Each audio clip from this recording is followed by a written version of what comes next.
السلام عليكم ورحمة الله وبركاته. الحمد لله رب العالمين والصلاة والسلام على رسول الله سيدنا محمد وعلى آله وصحبه أجمعين. أما بعد، قال الله تعالى في القرآن العظيم: أعوذ بالله من الشيطان الرجيم. بسم الله الرحمن الرحيم. قل إن كنتم تحبون الله فاتبعوني يحببكم الله ويغفر لكم ذنوبكم والله غفور رحيم. صدق الله العظيم. وقال النبي صلى الله عليه وسلم: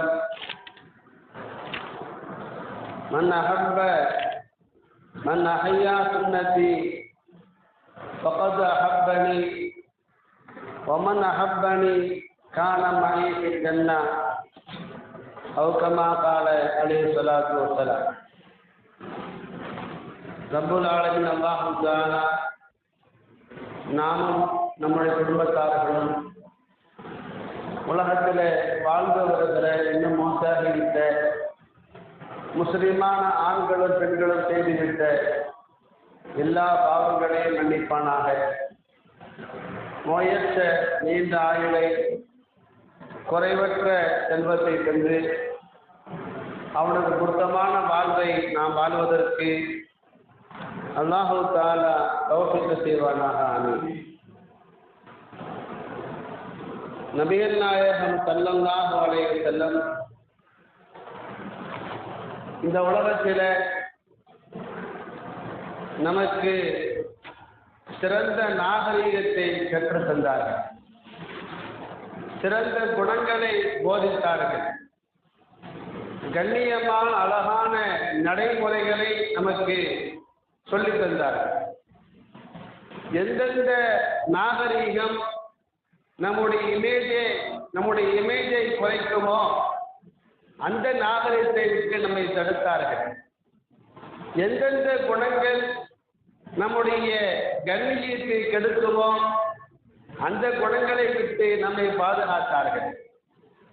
எந்தெந்த நடைமுறைகள் நம்முடைய நற்பெயருக்கு களங்கத்தை ஏற்படுத்துமோ அந்த நடைமுறைகளை விட்டு நம்மை தடுத்தார்கள். நபிகள் நாயகம் ஸல்லல்லாஹு அலைஹி வஸல்லம்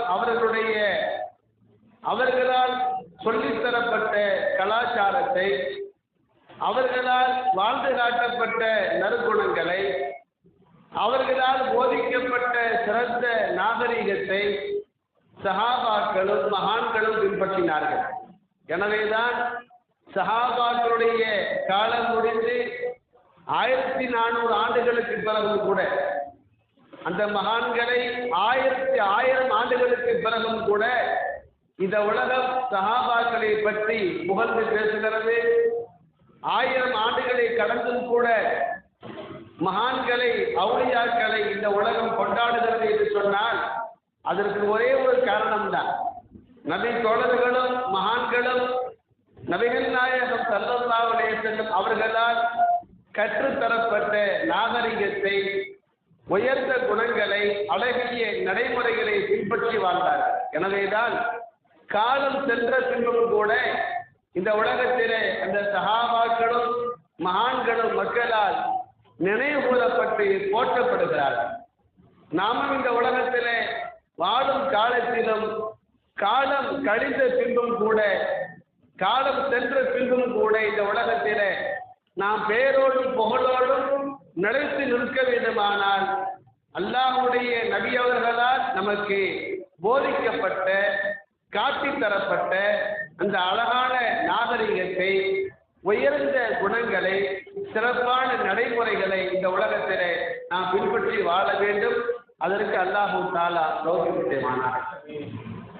இன்றைய ஜும்மா பயானில அல்லாஹ்வுடைய ரசூலால் நமக்கு கற்றுத்தரப்பட்ட சிறந்த நாகரிகங்களில், உயர்ந்த குணங்களில் சிலவற்றை இன்றைய பயானிலே உங்களுக்கு நான் நினைவுபடுத்த விரும்புகிறேன்.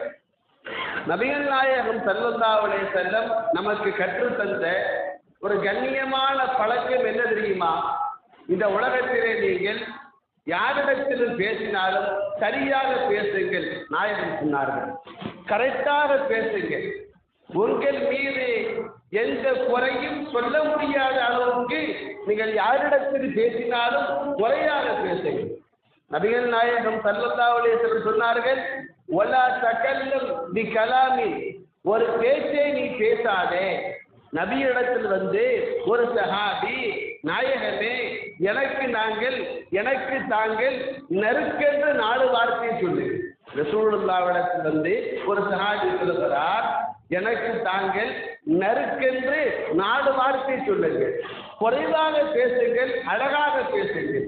வட்டுருக்கமாக ஒரு சில செய்திகளை எனக்கு தாங்கள் சொல்லித்தார்கள் என்று அந்த சஹாபி ரசூலுல்லாஹ்விடத்தில் கேட்டபோது அந்த சஹாபிக்கு பெருமானார் 3 உபதேசங்கள் செய்தார்கள். 3மே முத்தான உபதேசங்கள். அவற்றிலே ஒன்றை மட்டுமே இப்போது நான் சொல்லுகிறேன். ரசூலுல்லாஹ் சொன்னார்கள், வலா தகல்லம் பி கலாமி, இப்படி ஒரு பேச்சை நீ பேசக்கூடாது. எப்படிப்பட்ட பேச்சு தெரியுமா? தஅதபிரு மின்ஹு கதன், இன்றைக்கு பேசிய பேச்சுக்கு நாளைக்கு போய் நீ மன்னிப்பு கேட்பாயே. இன்றைக்கு பேசிவிட்டு நீ யாரிடத்தில் பேசினாயோ அவனை மறுநாள் சந்தித்து, நேற்று நான் தெரியாமல் பேசிவிட்டேன், என்னை மன்னித்து விடு என்று சொல்வாயே. அப்படிப்பட்ட பேச்சை நீ பேசக்கூடாது. ஏன் தெரியுமா? மன்னிப்பு கேட்பது என்பது ஒரு தலைக்குனிவு. மன்னிப்பு கேட்பது ஒரு கண்ணிய குறைவு. என்னை மன்னித்து விடு என்று நீ சொல்லுகிறாய் என்று சொன்னால் தோல்வியை ஒப்புக்கொள்கிறாய் என்று அர்த்தம். யாரிடத்தில் பேசினாலும் சரியாக பேசி, கரெக்டாக பேசி, இன்றைக்கு பேசிவிட்டு நாளைக்கு மன்னிப்பு கேட்கும்படியான எந்த பேச்சையும் பேசாதே என்று அழகாக நமக்கு சொல்லித் தந்தார்கள் நபிகள் நாயகம் ஸல்லல்லாஹு அலைஹி வஸல்லம். யாரையாவது தப்பாக பேசினால் மன்னிப்பு கேளுங்கள் என்று சொன்ன ரசூலுல்லாஹ். அதுக்காண்டி தப்பா பேசிட்டு மன்னிப்பு கேட்காம திமிரா நடக்கணும் என்று ரசூலுல்லாஹ் சொல்லல. ஸல்லல்லாஹு அலைஹி வஸல்லம் தப்பா பேசிட்டா மன்னிப்பு கேட்கணும் என்று சொன்னாங்க. தப்பு செஞ்சா உலகத்திலேயே மன்னிப்பு கேட்கணும் என்று சொன்னாங்க. ஆனா அதே ரசூலுல்லாஹ் தான், நீ தப்பு செஞ்சுட்டு மன்னிப்பு கேட்காட்டா மறுமையில நரகத்துக்கு போயிடுவேன் என்று சொன்ன அதே ரசூலுல்லாஹ் தான் அடிக்கடி ஓயாம மன்னிப்பு கேட்கும்படியான பேச்சை நீ பேசாதே. அது உன்னுடைய இமேஜை பாதிக்கும், அது உன்னுடைய கண்ணியத்தை பாதிக்கும், அது கண்ணியமான பழக்கம் அல்ல என்று சொன்னாங்க. ஏன் தெரியுமா? அடிக்கடி யார் பேசக்கூடாதவற்றை பேசிவிட்டு நம்மையே நாம் எடுத்துக்கொள்வோமே.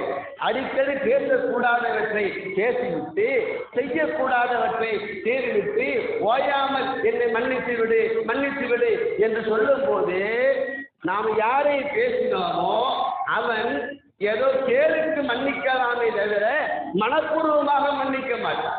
அப்படி நாம் யாரிடத்திலாவது மன்னிப்பு கேட்டால் அவன் என்ன நினைப்பான்? நம்மையே நாம் வைத்துக் கொள்வோமே. நம்மிடத்தில் வந்து யாராவது ஒரே பேசக்கூடாதவற்றை பேசிவிட்டு மன்னிப்பு கேட்டால் நாம் என்ன நினைப்போம்? உனக்கு வேலையே கிடையாது, ஒரே இப்படித்தான் செய்வான் என்று நான் நினைப்போம். பேருக்கு மன்னிப்போமே தவிர நம்முடைய மனசிலே அவனை நாம் எடுத்து விடுவோம். நம்முடைய மனசிலே அவனுக்குள்ள மரியாதை எடுபட்டு போய்விடும். எனவேதான் ஸல்லல்லாஹு அலைஹி வஸல்லம் சொன்னார்கள், நீ யாரிடத்தில் பேசினாலும் சரியாக பேசி, ஒழுங்காக பேசி, கண்ணியமாக பேசி, சிந்தனை செய்து பேசி, வார்த்தையை நீ விட்டு விடாதே. இன்றைக்கு பேசிவிட்டு நாளைக்கு நீ மன்னிப்பு கேட்கும்படியான பேச்சை பேசாதே. அது கண்ணிய குறைவு, அது சிறந்த நடைமுறை அல்ல என்று சொன்னார்கள் நபிகள் நாயகம் ஸல்லல்லாஹு அலைஹி வஸல்லம். நண்பர்களே, பெருமானார் ஒரு கபரிஸ்தானை கடந்து போகிறார். அப்போது ஒரு பெண்மணி, அந்த பெண்ணினுடைய குழந்தை இறந்து போய்விட்டார். அந்த பெண்ணினுடைய ஒரு பையன் இறந்து போயிட்டான். இறந்து போன தன்னுடைய மகனை அடக்கம் செய்த அந்த பெண்மணி கபரிஸ்தா பக்கத்துல உட்கார்ந்து மகனை நினைச்சு அந்த அம்மா ஒப்பாரி விட்டாங்க. சாதாரணமா அழுதா ரசூலுல்லாஹ் தடுத்திருக்க மாட்டாங்க. இறந்து போன மகனை நினைத்து பார்த்து அந்த பெண்மணி கபருக்கு அருகிலே அமர்ந்து அழுவதை கண்டு ரசூலுல்லாஹ் அந்த பெண்ணை பார்த்து சொன்னார்கள், இத்தபில்லா, இப்படியெல்லாம் நீ சப்தமிட்டு அழக்கூடாது, ஒப்பாரி வைத்து அழக்கூடாது, அல்லாஹ்வை பயந்து கொள், பஸ்திரி, நீ பொறுமையை மேற்கொள் என்பதாக ரசூலுல்லாஹ் அந்த பெண்ணுக்கு உபதேசம் செய்தார்கள். ஆனால் அந்த பெண்ணோ நம்மிடத்தில் பேசுவது நபிதான் என்பதை பார்க்கவில்லை. யார் பேசுறாங்க, நம்ம யார்கிட்ட நிற்கிறோம், நம்மகிட்ட யார் பேசுறாங்க என்பதை கவனிக்காமல் அந்த பெண்மணி ஒரு வார்த்தையை விட்டுட்டாங்க. என்ன சொன்னாங்க, அம்மா இலைக்கு அண்ணி, ரசூலுல்லாஹ் தான் பேசுறாங்க என்பதை பார்க்காமல் ஒரு சோகத்துல ஒரு வேகத்துல அந்த பெண்மணி சொன்னார்கள், இலைக்கு அண்ணி, என்னை விட்டும் தூரமாக செல்லுங்கள், உங்கள் வேலையை பார்த்து கொண்டு நீங்கள் செல்லுங்கள்.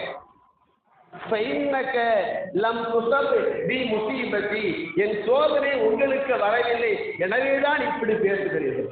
இது மாதிரி சோதனை உங்களுக்கு வந்தா இப்படி எல்லாம் நீங்க பேசுறீங்களா, என்னை விட்டும் நடந்து கொள்ளுங்கள், உங்க வேலையை பார்த்து கொண்டு செல்லுங்கள் என்பதாக அந்த பெண்மணி யாரிடத்தில் பேசுகிறோம் என்பதை தெரியாமல் அல்லாஹ்வுடைய தூதரை பார்த்து இப்படி ஒரு வார்த்தையை சொல்லிட்டாங்க. உடனே ஸல்லல்லாஹு அலைஹி வஸல்லம் அதற்கு மேல ஒரு ரசூலுல்லாஹ் பேசல, அந்த இடத்தை கடந்து நாயகம் போய்விட்டார்கள். பெருமானார் சென்ற பிறகு அந்த இடத்திலே நின்று இதை கவனித்த ஒரு சஹாபி ரசூலுல்லாஹ் சென்ற பிறகு அந்த பெண்ணிடத்தில் சொன்னார், அந்த சஹாபி, நீ யாரிடத்தில் பேசினாய் தெரியுமா, அல்லாஹ்வுடைய தூதரை பார்த்து நீ இப்படி சொல்லிவிட்டாயே, நபியிடத்தில் இப்படி பேசலாமா என்று ஒரு சஹாபி சொல்கிறார். அப்போதுதான் அந்த பெண்ணுக்கு தெரிந்தது, ஆஹா, நாம் பேசக்கூடாதவற்றை பேசிவிட்டோம், அதுவும் நபியை பார்த்து பேசிவிட்டோமே என்று நினைத்து வருத்தப்பட்டு ரொம்ப ரொம்ப அளவுக்கு மீறி கவலைப்பட்ட அந்த பெண்மணி ரசூலுல்லாஹ்வுடைய வீட்டுக்கு ஓடோடி வந்தார். வந்து நாயகத்தை பார்த்தார். பார்த்து சொன்னார்கள், யார் ரசூலுல்லாஹ், இன்னி அஸ்பிரு, நாயகமே தாங்கள் பொறுமையாக இருக்க சொன்னீர்கள், அப்போது நான் உங்களை கவனிக்காமல் பேசக்கூடாதவற்றை நான் பேசிவிட்டேன், நாயகமே இப்போது நான் பொறுமையை கடைபிடிக்கிறேன், என்னை மன்னித்துக் கொள்ளுங்கள் என்று அந்த பெண்மணி ரசூலுல்லாஹ்விடத்திலே மன்னிப்பு கேட்டபோது, அன்பர்களே, இன்னைக்கு ஒரு சாதாரணமான மனுஷன் கூட மன்னிக்க மறுக்கிறான். ஸல்லல்லாஹு அலைஹி வஸல்லம் எவ்வளவு பெரிய ஆளு, ரசூலுல்லாஹ் உடனே மன்னிச்சாங்க. அந்த பெண்ணை ரசூலுல்லாஹ் கண்டிக்கல, அந்த பெண்ணை ரசூலுல்லாஹ் திட்டல, உடனே மன்னிச்ச ஸல்லல்லாஹு அலைஹி வஸல்லம் என்ன சொன்னாங்க தெரியுமா, அஸ்ஸபரு இந்த சதமத்தில் ஊனா, பொறுமை என்பது பேசக்கூடாதவற்றை எல்லாம் பேசிவிட்டு எல்லாம் முடிந்த பிறகு இப்போது பொறுமையாக இருக்கிறேன் என்று சொல்வது பொறுமை அல்ல. பொறுமைனா என்ன தெரியுமா, அஸ்ஸபரு இந்த சதமத்தின் ஊனா, சோதனையின் ஆரம்பத்திலே துன்பத்தின் துவக்கத்திலேயே பேசாமல் இருப்பதுதான் பொறுமையை தவிர எல்லாவற்றையும் பேசி முடித்துவிட்டு நான் பொறுமையாக இருக்கிறேன் என்று சொல்வது பொறுமை அல்ல என்று சொன்னார்கள் நபிகள் நாயகம் ஸல்லல்லாஹு. கண்மணி ஸல்லல்லாஹு அலைஹி வஸல்லம் அழகான நடைமுறைகளை எல்லாம் நமக்கு போதித்திருக்கிறார்கள். ரசூலுல்லாஹ் சொன்ன மாதிரி நம்ம வாழ்ந்துட்டோம்னு சொன்னா ஒரு வருஷத்துல நம்ம பேர் எங்கேயோ போயிடும். எவ்வளோ புகழையும் கண்ணியத்தையும் நாம் சம்பாதித்து விடலாம். அதிலே ஒன்றுதான் மன்னிப்பு கேட்கும்படியான பேச்சை பேசாதே என்று உபதேசம். இரண்டாவது விஷயம், ஸல்லல்லாஹு அலைஹி வஸல்லம் சொன்னாங்க, ஒரு இடத்திலே நீங்கள் 3 பேர் இருந்தார், ஒரு இடத்திலே நீங்கள் 3 பேர் இருந்தார், 3 பேரிலே 3வது நபரை தனியாக விட்டுவிட்டு 2 நபர்கள் மட்டும் ரகசியம் பேசாதீர்கள். 3 பேர் ஒன்னா இருந்தா ஒன்று 3 பேரும் பேசணும், அல்லது 3 பேரும் அமைதியா இருக்கணும். 3 பேர்ல ஒருவரை மட்டும் விட்டு விட்டு 2 பேர் ரகசியம் பேசுவது கண்ணியமான பழக்கம் அல்ல, அது சிறந்த நடைமுறை அல்ல. அப்படி பேசினால் 3வது நபருக்கு உங்கள் மீது வருத்தம் ஏற்படும், 3வது ஆளுக்கு உங்க மேல கெட்ட எண்ணமும் வெறுப்பும் ஏற்படும். அப்படி ஒரு பேச்சை பேசாதீர்கள் என்று சொன்னார்கள் ஸல்லல்லாஹு அலைஹி வஸல்லம். இப்படிக்கு எல்லாம் அழகான உபதேசத்தை இந்த உலகத்துல யாருமே செய்யலை. சஹாபாக்கள் ரசூலுல்லாஹ் சொல்லி கொடுத்த ஒவ்வொரு உபதேசத்தையும் சஹாபாக்கள் கடைபிடித்தார்கள். அப்துல்லா இப்னு தீனார் என்ற சஹாபி சொல்கிறார், ஒரு சாபி, சஹாபாக்களை கண்ட ஒரு சாபி, அவர் சொல்கிறார், நானும் ஹஜ்ரத் அப்துல்லா இப்னு உமர் ரலியல்லாஹு அன்ஹு அவர்களும் ஒரு இடத்திலே இருந்தோம். அப்துல்லா இப்னு உமர் யாருங்க? நபி தோழர் சஹாபி. அப்துல்லா இப்னு தீனார் சொல்லுகிறார், நானும் நபி தோழரான அப்துல்லா இப்னு உமர் அவர்களும் ஒரு இடத்திலே இருந்தோம். நாங்கள் 2 பேர் மட்டும்தான் இருந்தோம். அப்போது ஃபஜாஹ ரஜுலுன் யுரீது ஐ யுனாதியஹு, அந்த இடத்திற்கு 3ஆவதாக ஒரு மனிதர் வந்தார். அவரோ ஹஜ்ரத் அப்துல்லா இப்னு உமரிடத்திலே ரகசியம் பேசுவதற்காக வந்தார். நான் இருக்கிறேன், என்னோடு அப்துல்லா என்ற அந்த சஹாபி இருக்கிறார். 3ஆவதாக ஒரு ஆள் வந்து ரகசியம் பேச வந்தவுடனே ஹஜ்ரத் அப்துல்லா இப்னு உமர் அவர்கள் அந்த 3ஆவது ஆளிடத்திலே என்னை வைத்துக் கொண்டு என்னை புறக்கணித்து விட்டு அவரிடத்திலே ரகசியம் பேசவில்லை. மாறாக கொஞ்சம் பொறுங்க என்று அவரை பொறுக்க சொன்னாங்க. அப்புறம் அப்துல்லா இப்னு உமர் ரஜுலன் ஆகர், அந்த இடத்துல 4ஆவதாக ஒரு ஆள் போனார். அது ஒரு கடைவீதி. அந்த இடத்துல 4ஆவதாக இன்னொரு ஆள் போனார். அந்த ஆளை ஹஜ்ரத் அப்துல்லா இப்னு உமர் கூப்பிட்டாங்க. ஹத்தா குன்னா அர்பாத்தன், 3 பேர் நாங்கள் இருந்தோமே, இப்போது 4 பேராக ஆகிவிட்டோம். நாங்கள் 4 பேராக ஆன பிறகு அப்துல்லா இப்னு உமர் அவர்கள் 4ஆவது ஆளாக ஒரு ஆளை கூப்பிட்டாரே, அவரிடத்தில் சொன்னார்கள், நானும் இவரும் இருந்தோம்.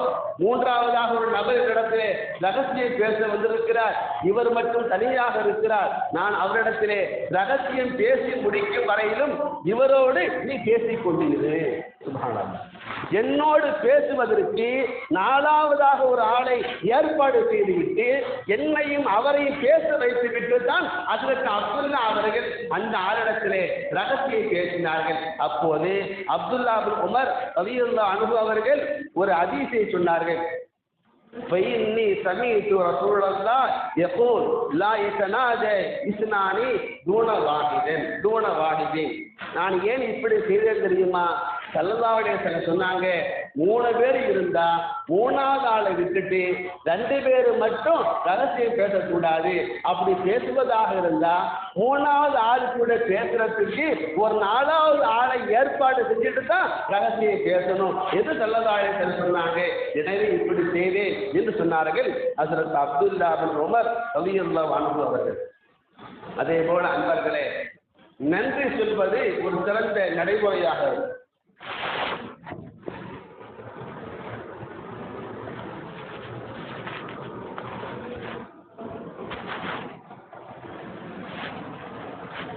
யாராவது நமக்கு உபகாரம் செய்தால், செய்யப்பட்ட உபகாரம் மிகப்பெரிய உபகாரமாக இருந்தால் நிச்சயமாக நன்றி சொல்ல வேண்டும் என்பதோடு பெரிய உபகாரம் செய்தவனை எந்த காலத்திலும் மறக்கக்கூடாது.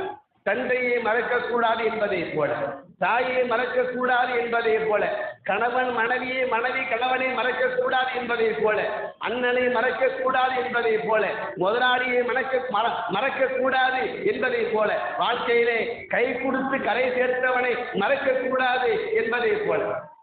தம்பி பேசக்கூடாதுமா, தனித்தனியா உட்காரு, கவனிங்க, உங்கள் கண்டு தான் பயன் பேசும். ஸல்லல்லாஹு அலைஹி வஸல்லம் சொன்னாங்க, செய்யப்பட்ட உபகாரம் மிகப்பெரிய உபகாரமாக இருந்தால் நன்றி சொல்வதோடு நிறுத்தி கொள்ளாமல் காலமெல்லாம் நீங்கள் நன்றியாக நடக்க வேண்டும். அதே போல செய்யப்பட்ட உபகாரம் சின்ன உபகாரமாக இருந்தாலும் கண்டிப்பாக நன்றி சொல்லணும். உதாரணமாக பெருமக்களே, ஒரு பேனா, நாம் பேங்குக்கு போகிறோம், நாம் எழுதுவதற்கு ஒருவர் பேனா தருகிறாரா, அதற்காக நாம் நன்றி சொல்வது. நம்முடைய காசு கீழே விழுந்து விட்டது, அல்லது நம் கையில் வைத்திருந்த ஒரு பொருள் கீழே விழுந்து விட்டது, அதை ஒருவர் எடுத்து தருகிறாரா, அதற்காக வேண்டி நன்றி சொல்வது. நாம் ஒரு இடத்துல டைம் கேட்டோம், அவர் டைம் சொன்னார், இதுவெல்லாம் சிறிய உபகாரம் தான், அதற்கும் ஒரு நன்றி சொல்வது. ஸல்லல்லாஹு அலைஹி வஸல்லம் சொன்னாங்க, யார் என்ன செய்தாலும் அது பெரிய உபகாரமோ சிறிய உபகாரமோ நன்றி சொல்லி பழகுகிற அது உங்களுடைய கண்ணியத்தை கூட்டும் என்று சொன்னார்கள் நபிகள் நாயகம் ஸல்லல்லாஹு அலைஹி வஸல்லம். நண்பர்களே, இது ரசூலுல்லாஹ் நமக்கு கற்றுத்தந்த அழகிய நடைமுறை. நாம் நன்றி சொல்லி பழகும் போது, ஒரு ஹோட்டலுக்கு போறோம், அங்க சாப்பிடுறோம், ஒரு ஆள் சப்ளை பண்றாரு, நீங்க டிப்ஸ் கொடுக்கறது கூட பெரிய விஷயம் இல்லைங்க. 4 வாரத்துக்கு அவனுக்கு நன்றி சொல்றீங்க. அந்த மாஸ்டரை பாக்குறீங்க, பாய் உங்க சமையல் அழகா இருந்துச்சு. டீ குடிக்கிறீங்க, டீ மாஸ்டருக்கு ஒரு நன்றி சொல்றீங்க. இதுவெல்லாம் மக்களுடைய அன்பை நமக்கு அதிகமாக்கிட்டோம். அன்பர்களே, நாம் நன்றி சொல்ல வேண்டும் என்று அடுத்தவரிடத்திலே எதிர்பார்ப்பதை போல அடுத்தவரும் நாம் நன்றி சொல்வதை எதிர்பார்த்து காத்திருப்பார். நன்றி சொல்லி உன் கண்ணியத்தை அதை கூட்டும் என்று சொன்னார்கள் நபிகள் நாயகம் ஸல்லல்லாஹு அலைஹி வஸல்லம். அம்ர் இப்னு அஃதப் என்ற ஒரு சஹாபி சொல்கிறார், நபிகள் நாயகம் ஸல்லல்லாஹு அலைஹி வஸல்லம் ஒரு முறை சஹாபாக்கள்கிட்ட குடிப்பதற்கு தண்ணீர் கேட்டான். அந்த சபையில அம்ர் இப்னு அஃதப் என்ற சஹாபி இருந்தார். அவர் சொல்லுகிறார், ரசூலுல்லாஹ் குடிப்பதற்கு தண்ணீர் கேட்ட உடனே அசைதுஹு பி இனாயின் ஃபீஹி மாவுன் வ ஃபீஹி ஷாரத்துன், ஒரு பாத்திரத்திலே அல்லாஹ்வுடைய தூதருக்காக நான் குடிப்பதற்கு தண்ணீர் கொண்டு போனேன். ரசூலுல்லாஹ்விடத்துல அந்த தண்ணீர் பாத்திரத்தை கொடுப்பதற்கு முன்னாலே நான் அந்த பாத்திரத்தை பார்த்தேன். அந்த தண்ணீரிலே ஒரு முடி கிடந்தது. உடனே நான் தண்ணிக்குள்ள கிடந்த முடியை எடுத்து அகற்றி விட்டு அது தூரை போட்டு விட்டு ரசூலுல்லாஹ்விடத்துல நான் தண்ணியை கொடுத்தேன். ஒரு பெரிய உபகாரமான, நான் ஒரு ஆட்டை குடிக்க தண்ணி கேட்கிறேன், நீங்க ஒரு கிளாஸ் தண்ணி எடுத்து தருவீங்க, இதுவும் ஒரு உபகாரம் தான். ஆனால் இது ரொம்ப பெரிய உபகாரம் ஒன்றும் கிடையாது. இந்த உபகாரத்தை தான் அம்ர் இப்னு அஃதப் என்ற சஹாபி ரசூலுல்லாஹ்வுக்கு செஞ்சாங்க. ஸல்லல்லாஹு அலைஹி வஸல்லம் உடனே நன்றி சொன்னாங்க. அந்த சஹாபி, ஒரு பையன் தண்ணி கேட்குறீங்க, அவன் தரான், இன்னைக்கு தண்ணி தந்ததுக்கு நன்றி சொன்னா நாளைக்கு நீங்க தண்ணி கேட்காமையே அவன் தண்ணி வாட்டி வச்சிருக்கான். இதுதான் நன்றியினுடைய, நன்றியால் கிடைக்கக்கூடிய பயன்பாடு. ஸல்லல்லாஹு அலைஹி வஸல்லம் இந்த சின்ன உபகாரத்தை செஞ்ச அந்த சஹாபிக்கு ரசூலுல்லாஹ் நன்றியாக என்ன செஞ்சாங்க தெரியுமா? துஆ செஞ்சாங்க.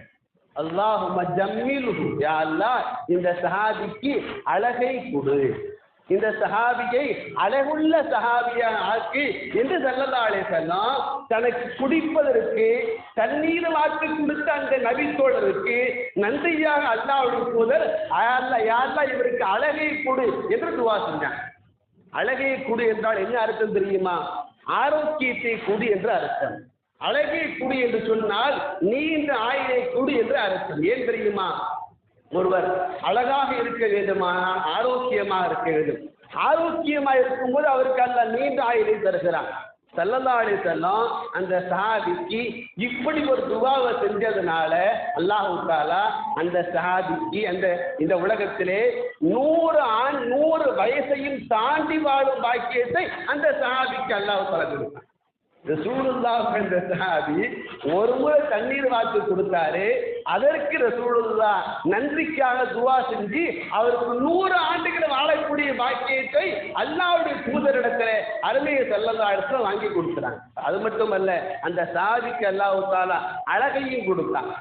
இந்த ஹதீஸை அறிவிக்கக்கூடிய அறிவிப்பாளர் அபூ நஹீக் என்ற அறிவிப்பாளர் இந்த ஹதீஸை அறிவிக்கிறார். அவர் சொல்லுகிறார், ஃபரஐதுஹு வஹுவ இப்னு ஸலாசி வ திஸ்ஈன வ மா ஃபீ ரஸிஹி வ லஹியத்திஹி ஷாரத்துல் பைதா. ரசூலுல்லாஹ்வுக்கு தண்ணீர் வாத்து கொடுத்த அந்த சஹாபியை யாரெல்லாம் நீ அழகாக ஆக்கி என்று நாயகம் துஆ செய்தார்களே, அந்த சஹாபிக்கு 93 வயது ஆன போது 93 வயதிலே நாயகத்தின் துஆவை பெற்று அவரை நான் பார்த்தேன். 93 வயசுல கூட தலையில தாடியில ஒரு முடி கூட நரைக்கல. 93 வயசுல கூட அந்த சஹாபிக்கு ஒரு முடி உடம்புல நரைக்கலன்னு சொன்னா ரசூலுல்லாஹ் துஆ செஞ்சாங்க. அதுதான் காரணம் என்று சொல்லுகிறார் அபூ நஹீக் என்ற அறிவிப்பாளர். நண்பர்களே, நன்றி சொல்லி பழகுங்கள். அது உங்களுடைய இமேஜை கூட்டும், கண்ணியத்தை அதிகப்படுத்தும், உங்களுக்கு சிறந்த புகழையும் பெயரையும் வாங்கித்தரும்.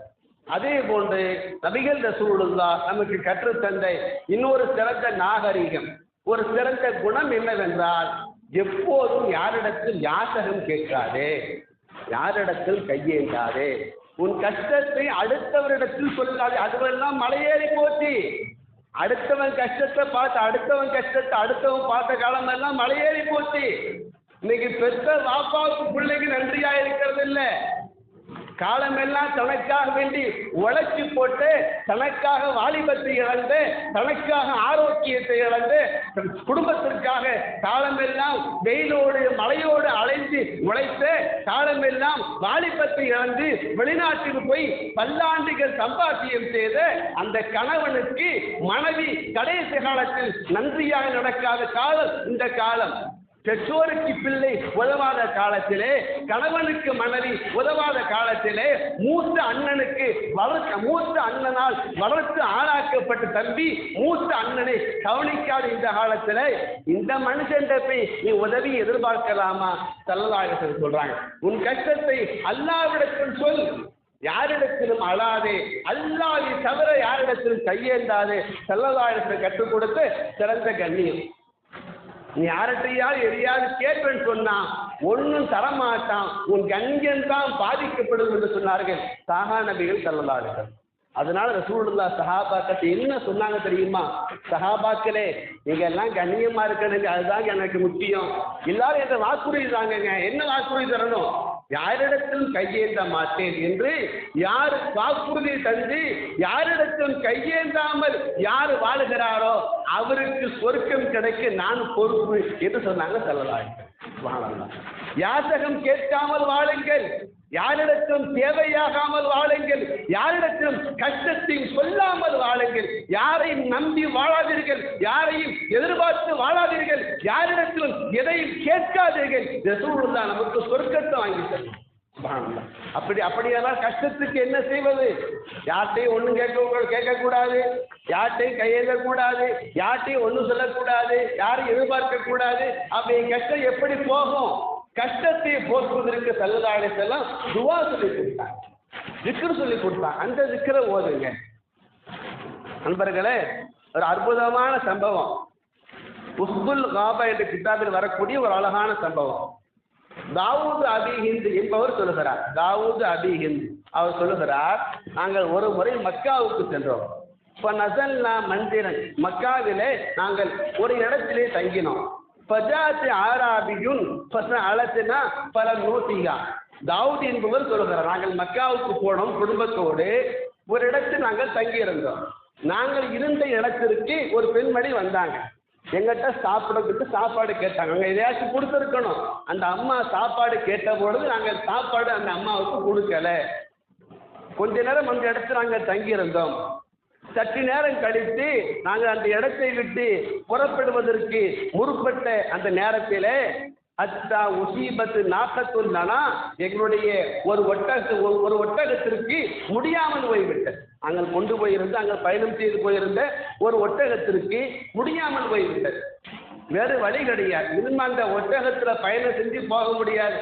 ஒரே ஒரு காரியம் வேணும் செய்யலாம், அந்த ஒட்டகத்தை அறுத்து சாப்பிடலாம், அவ்வளோதான் செய்ய முடியும். அப்படி ஒரு சூழ்நிலை ஆகிவிட்டது. எனவே நாங்கள் பாதிக்கப்பட்ட முடியாமல் ஆகிவிட்ட அந்த ஒட்டகத்தை நாங்கள் உடனடியாக அறுத்தோ, நாங்கள் தேவையான கறியை எடுத்துக்கொண்டோ, மீதி கறி முழுவதையும் அந்த பெண்ணுக்கு நாங்கள் கொடுத்தோம். கொடுத்து விட்டு அந்த பெண்ணிடத்தில் நாங்கள் கேட்டோம். தாவூது சொல்கிறார், அந்த பெண்ணிடத்தில் நாங்கள் கேட்டோம், ஏம்மா நீ வந்த சாப்பாடு கேட்ட, நாங்கள் சாப்பாடு தர முடியாதுன்னு சொன்னோம். அப்படி சொன்ன பிறகு உன்னை நான் பார்த்தேன், நீ ஏதோ ஓதுன, உன்னை நான் பார்த்தேன், நீ ஏதோ கையேந்தி ஓதுன, நீ என்ன ஓதுனீங்க தெரியல, ஒட்டகம் படுத்துக்கிட்டு ஒட்டகத்தை அறுத்து உனக்கு தர வேண்டிய சூழ்நிலையாக ஆயிடுச்சு. இப்போ ஒட்டகத்தை அறுத்துட்டோம், உனக்கு தர வேண்டிய கரியையும் தந்துட்டோம், நீ என்ன துவாதி ஓதினா என்று அந்த பெண்மணிடத்தில் இவர்கள் கேட்டார்கள். கேட்டபோது அந்த பெண்மணி சொன்னாங்க, எங்க வாப்பாவுடைய பாட்டனார், எங்களுடைய பாட்டனார் ஒரு சஹாபியாக இருந்தாங்க, ஒரு நபி தோழராக இருந்தாங்க. எங்களுடைய பாட்டனார் ஸல்லல்லாஹு அலைஹி வஸல்லம் போய் ஒரு முறை யார சூழலா, நாங்கள் கஷ்டம் வருகின்ற பொழுது அல்லாஹ்விடத்திலே உதவியை பெற்றுக்கொள்வதற்கு ஒரு துவாவை சொல்லித்தாருங்க நாயகமே என்று எங்களுடைய பாட்டனார் ரசூலுல்லாஹ்விடத்திலே ஒரு துவாவை சொல்லி கேட்டாங்க. ஸல்லல்லாஹு அலைஹி வஸல்லம் நீங்க பாட்டனாருக்கு அந்த துவாவை சொல்லி கொடுத்தாங்க. நான் உங்கள்கிட்ட சாப்பாடு கேட்டேன், நீங்க தரமாட்டேன்னு சொல்லிட்டீங்க. சொன்ன உடனேயே அந்த துவாவை நான் ஓதினேன், ஒட்டகம் படுத்து கொண்டது, அந்த ஒட்டகத்தை அறுத்தீர்கள், எனக்கு கறி கிடைத்தது. என்னம்மா துவா ஓதுனேன்? சாதாரண துவா தான், எல்லாத்தாலையும் ஓத முடிஞ்ச துவா, ரொம்ப ரொம்ப லேசான துவா. இந்த துவா எப்படிப்பட்ட துவா தெரியுமா? அந்த அம்மா சொன்னாங்க, காலம் காலமாக எங்களுடைய சந்ததிகள் இந்த துவாவை ஓதித்தான் எங்கள் வாழ்க்கையே கழிகிறது. பணம் தேவையா? இந்த துவா ஓதுனா எப்படியாவது அல்லாஹ் பணத்தை கொடுத்துருவான். ஆரோக்கியம் தேவையா? இந்த துவா ஓதுனா ஆரோக்கியத்தை எல்லாம் கொடுத்துருவான். ஒரு உதவியா? இந்த துவா ஓதுனா உதவியை தானா அல்லாஹ் செஞ்சிருவான். என்னம்மா அந்த துவா? அந்த அம்மா சொன்னாங்க, யா அல்லாஹ் யா அல்லாஹ் யா அல்லாஹ் யா அல்லாஹ் 3 தடவை, யா அல்லாஹ் யா அல்லாஹ் யா அல்லாஹ், யா அஹது யா அஹது யா அஹது 3 தடவை, யா வாஹிது யா வாஹிது யா வாஹித். சொல்ல முடியாதான்? யா அல்லாஹ் 3 தடவை, யா அஹது 3 தடவை, யா வாஹிது 3 தடவை. இந்த துவா ஓதி நான் அல்லாஹ்ட்ட கேட்டேன், ஒரு சுக்குனி மின்னும் ஷாஉ அம் அபவ். யா அல்லாஹ், எனக்கு உணவு தர மறுத்த இவர்கள் மூலமாகவே நீ எனக்கு உணவு தருவாயாக. எனக்கு உணவு தர மறுத்த இவர்கள் மூலமாகவே நீ எனக்கு உணவு கொடு என்று அல்லாஹ்ட்ட துவா கேட்டேன். அதற்கு பிறகுதான் இந்த ஒட்டகை இறைச்சி எனக்கு கிடைத்தது என்பதாக அந்த பெண்மணி சொல்லக்கூடிய தகவலை உஸ்துல் காபா என்ற கிதாபிலே நான் பார்க்கிறோம். பெருமக்களே, நபிகள் நாயகம் ஸல்லல்லாஹு அலைஹி வஸல்லம் அவர்களால் நமக்கு போதிக்கப்பட்ட மிகச் சிறந்த நடைமுறைகள் அனைத்தையும் நாம் பின்பற்ற கடமைப்பட்டிருக்கிறோம். நாயகத்தால் நமக்கு போதிக்கப்பட்ட நற்குணங்களையும் சிறந்த கலாச்சாரத்தையும் சிறந்த நாகரிகத்தையும் இந்த உலகத்திலே நாம் பின்பற்றி வாழும் பொழுது அல்லாஹ் தஆலா கண்ணியத்தை தருகிறான், உயர்ந்த அந்தஸ்தை தருகிறான். இறுதியாக வாலிபர்களுக்கு சொல்லப்பட வேண்டிய, நம்முடைய பிள்ளைகளுக்கு சொல்லப்பட வேண்டிய ரொம்ப ரொம்ப முக்கியமான 2 செய்திகள். ஒரு செய்தி, நண்பர்களே, நாம் எப்போது முடி வெட்டினாலும் ஒன்று மொட்டை அடிக்கும் அல்லது எல்லா பக்கமும் முடி ஒரே மாதிரியா இருக்கிற மாதிரி முடி வெட்டணும். நடுவுல மட்டும் முடி வைத்து 2 புறத்திலும் முடியை சிதைத்துக் கொள்வது அது நபி வழி அல்ல. ரசூலுல்லாஹ் காலத்திலேயும் இப்படி சில பசங்க இருந்திருக்காங்க. ஸல்லல்லாஹு அலைஹி வஸல்லம் ஒரு பையனை பார்க்கிறான். அந்த பையனுக்கு நடுவுல மட்டும் முடி இருக்குது, சைடுல முடி இல்லை. ஸல்லல்லாஹு அலைஹி வஸல்லம் அந்த பையனுடைய பெற்றோர்களை கூப்பிட்டான். அந்த பையனுடைய பெற்றோர்களை கூப்பிட்டு ஸல்லல்லாஹு அலைஹி வஸல்லம் சொன்னாங்க, இம்மா அன் தஹலீகு குல்லஹு வ இம்மா அன் தத்ருக்கு குல்லஹு. ஒன்று மொட்டை அடிங்க, முடி வச்சா 4 பக்கம் ஒழுங்கா முடி வைங்க, நடுவுல மட்டும் முடி வச்சு 2 பக்கம் எடுக்கிறத நான் அனுமதிக்க மாட்டேன் என்று சொன்னாங்க ஸல்லல்லாஹு அலைஹி வஸல்லம். அன்பு தம்பிமார்களே, இந்த அருமையான பிள்ளைகளை, இந்த முடி வேண்டாம். இந்த தலையை ரசூலுல்லாஹ் பார்க்க மாட்டான். உன் தலை யாருக்கு பிடிக்குதோ இல்லையோ ரசூலுல்லாஹ்வுக்கு பிடிக்காது. நீ யாருக்காண்டி இந்த முடியை வெட்டுற? ரசூலுல்லாஹ்வுக்கு பிடிக்காத இந்த முடியை நீ ஏன் வெட்டுற?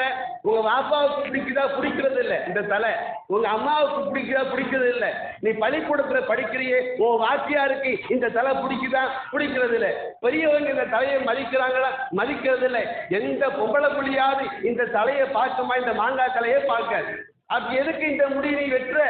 ஸல்லல்லாஹு அலைஹி வஸல்லம் சொன்னாங்க, இது நடைமுறை அல்ல, நல்ல கலாச்சாரம் அல்ல. முடி எவ்வளவு நாள் வைக்கிற தேவைக்கு முடி வைத்துக் கொள்ளலாம்.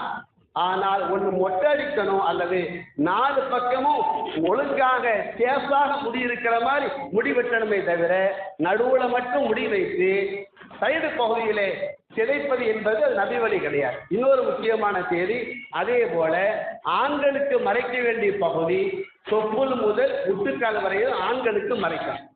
தொப்புளுக்கு மேல தெரிஞ்சா பரவாயில்லை, முட்டுக்காலுக்கு கீழே தெரிஞ்சா பரவாயில்லை. தொப்புள் முதல் முட்டுக்கால் வரையிலும் ஆண்களுக்கு மறைக்க வேண்டிய பகுதி. ஸல்லல்லாஹு அலைஹி வஸல்லம் மர்ர ரசூலுல்லாஹ் மாமர் என்ற ஒரு சஹாபி, அவரை கடந்து ரசூலுல்லாஹ் போறாங்க. அவர் உட்கார்ந்து இருக்கிறார், நிற்கிறாரு. ஓ பகதாவு மக்சூ பத்தானி, அவர் ஏற்றி பூச்சி கட்டி இருக்கிறாரு, ஏதோ ட்ரெஸ் போட்டிருக்காரு, அவருடைய 2 தொடையும் தெரிஞ்சிச்சு. ஸல்லல்லாஹு அலைஹி வஸல்லம் சொன்னாங்க, யா மாமர் லத்தி பகதைக்க, மகமரே தொடைய மூடுங்க, முட்டை மூடுங்க.